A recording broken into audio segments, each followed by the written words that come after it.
Church, it is so good to be with you and to bring you another daily hope. Today, we're diving into 1 Chronicles chapter 22 to find out what God might have to encourage and to grow us today and to becoming more loving people, looking a little bit more like Jesus. And I think the question today for you, for me, for us, might be this one. What does it look like to be emotionally and spiritually mature? Are you emotionally and spiritually mature? I don't think that I have arrived yet. If I look back over the last couple of years, I can definitely see that God has been doing so much to growing me up into being emotionally and spiritually mature. I think 1 Chronicles chapter 22, actually this passing of the baton moment between David and Solomon paints a beautiful picture about what that might look like. So let's jump into it, shall we? 1 Chronicles chapter 22, we see David making preparations. He's towards the end of his reign. He's getting ready to pass things over to Solomon. And we know that David had wanted to build the temple, right?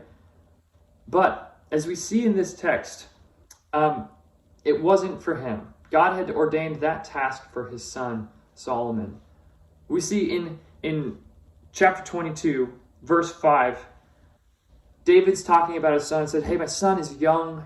He's going to become king, but he's inexperienced. So I need to make preparations for him so that he's set up. I need to tee him up so that he has everything that he needs to build this temple to the God that we love and we worship. And I want us to focus in on a couple of passages really quick. I'm just going to read.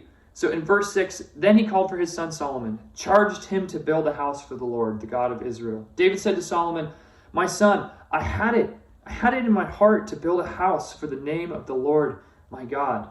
But this word of the Lord came to me. You have shed much blood and have fought many wars. You are not to build a house for my name.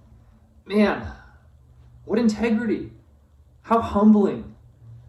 David really longs to do this, but he actually receives and he is obedient to that word of the Lord and says, okay, it's not me. It's going to be my son.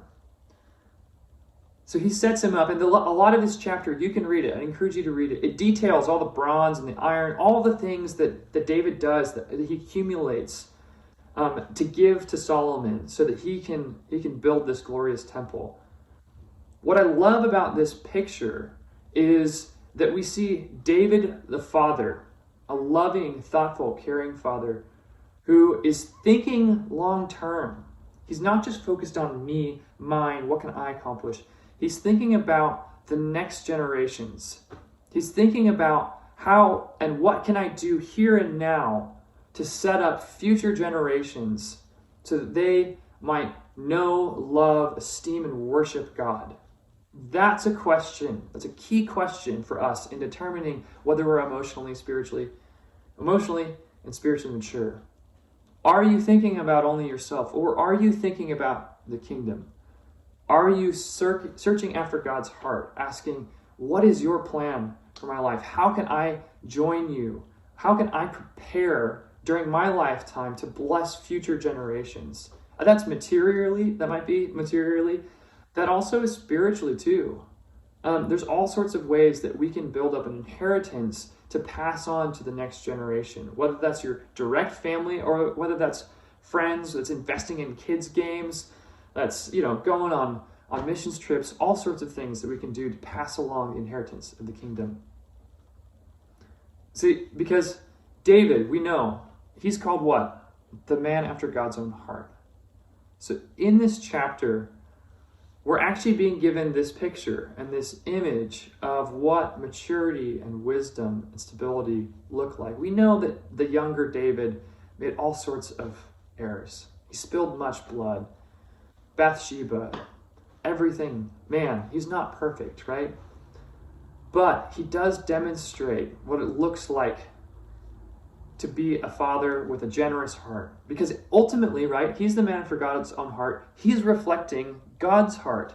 God here is the one that actually, man, he's for you. He's generous. He's kind. He longs to come near, to offer you wisdom, security, to bless you. Right? In this chapter, we see David blessing his son. When was the last time that you blessed somebody? I mean, really, thoughtfully, earnestly blessed them?